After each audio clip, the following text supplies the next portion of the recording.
বালিজাৰত শ্ৰী শ্ৰী লক্ষ্মী পূজা আয়োজনৰ ব্যাপক প্ৰস্তুতি। লক্ষ্মী পূজা মহোৎসৱৰ মুখ্য কাৰ্যালয় দ্বাৰ মুকলি। পশ্চিম নলবাৰীৰ বালিজাৰত 4 দিনীয়াকৈ 52 সংখ্যক শ্ৰী শ্ৰী লক্ষ্মী পূজাৰ ব্যাপক প্ৰস্তুতি চলাইছে উদ্যোক্তাসকলে।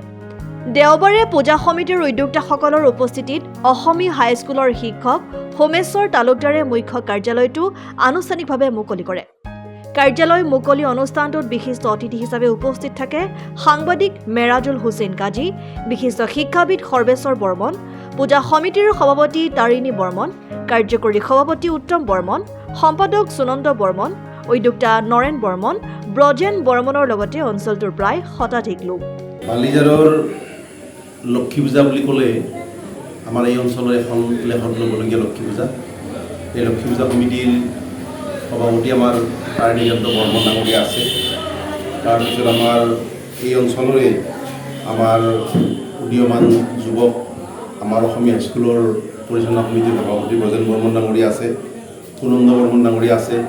লগতে এই অঞ্চলৰ এই চুবুৰীৰ ৰাইজ, হিতাকাংক্ষী মহিলা আই মাতৃসকলো ইয়াত আজি উপস্থিত আছে।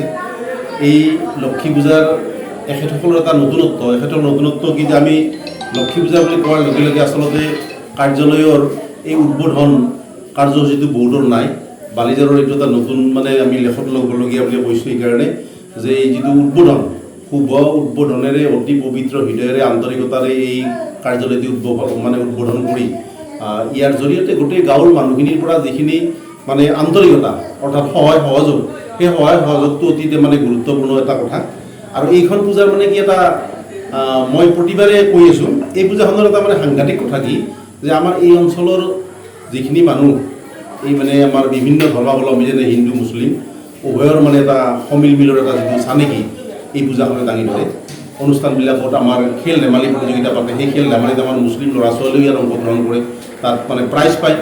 আৰু তাৰোপৰি এখেতসকলক এটা আমি শলাগিবলগীয়া কাম এটা কৰি আছে যে এখেতসকলে এটা সম্বৰ্ধনা অনুষ্ঠান ৰাখে। সেই সম্বৰ্ধনা অনুষ্ঠানটোত মেট্ৰিক আৰু উচ্চতৰ মাধ্যমিকত যিসকল ছাত্ৰ ছাত্ৰীয়ে প্ৰথম বিভাগত উত্তীৰ্ণ হয় সেইসকলক এখেতসকলে সম্বৰ্ধনা দি অৰ্থাৎ ছাত্ৰ ছাত্ৰীসকলক যিটো এটা উৎসাহ যোগায়, সেই উৎসাহটোৱে কিন্তু প্ৰতি বছৰে ইয়াত ছাত্ৰ ছাত্ৰীৰ পঢ়াৰ শিক্ষাৰ যিটো পৰিৱেশ, সেই পৰিৱেশটো উন্নত কৰি গৈ আছে। যাৰ হওক আমাৰ এই অনুষ্ঠানটিৰ জৰিয়তে লক্ষ্মী পূজাৰ এনে আমাৰ হিন্দু ধৰ্মাৱলম্বী লোকসকলৰ মতে যে আমাৰ লক্ষ্মী দেৱীক পূজা অৰ্চনা কৰা হয় এইকাৰণে যে এই মাহতে আমাৰ এই লক্ষ্মী পূজাৰ পিছত আমাৰ যিটো কাতি বিহু হ'ব, কাতি বিহুৰ পিছত আমাৰ আগৰ এই নিয়ম মতে ধানবিলাক দিলাইছিল।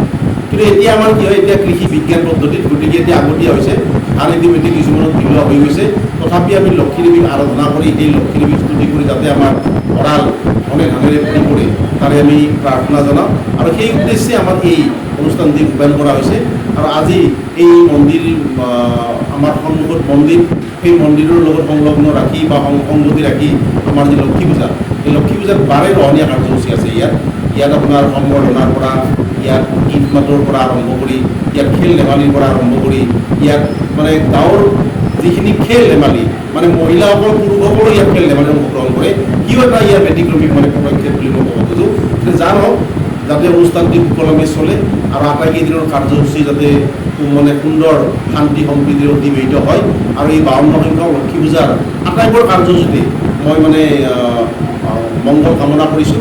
আৰু আটাইৰে এই পূজাখনৰ জৰিয়তে যাতে এই অঞ্চলৰ ৰাইজৰ, এই গাঁৱৰ মানুহৰ ধন শ্ৰীবৃদ্ধি হয় বা মানুহৰ যাতে ৰোগ নিৰাময় হয়, মানুহৰ মনবিলাক নতুন উদ্যমেৰে আকৰ্ষিত হৈ আকৌ উন্নতিৰ পথত আগুৱাই যাব পাৰে, তাৰে কামনা কৰি মই মোৰ ক'বলগীয়াখিনি সামৰিছোঁ। ধন্যবাদ। News desk report, Assam time. ঘৰত আনন্দ আৰু সম্পৰ্কৰ চমক বজাই ৰাখিবলৈ জৰুৰী হৈছে সকলো আনন্দময় মুহূৰ্তত মৰমৰ উপহাৰ দিয়াটো। সেইবাবে মধুশ্ৰী জুৱেলাৰ্ছে আনিছে সকলো ৰঙীন ক্ষণৰ বাবে বিশেষ গহনা।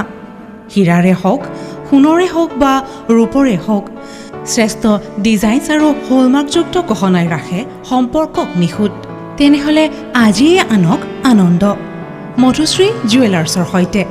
যোগাযোগ কৰক 7028000341 নাইবা ভিজিট কৰক LNB ৰোড, নলবাৰী, অসম।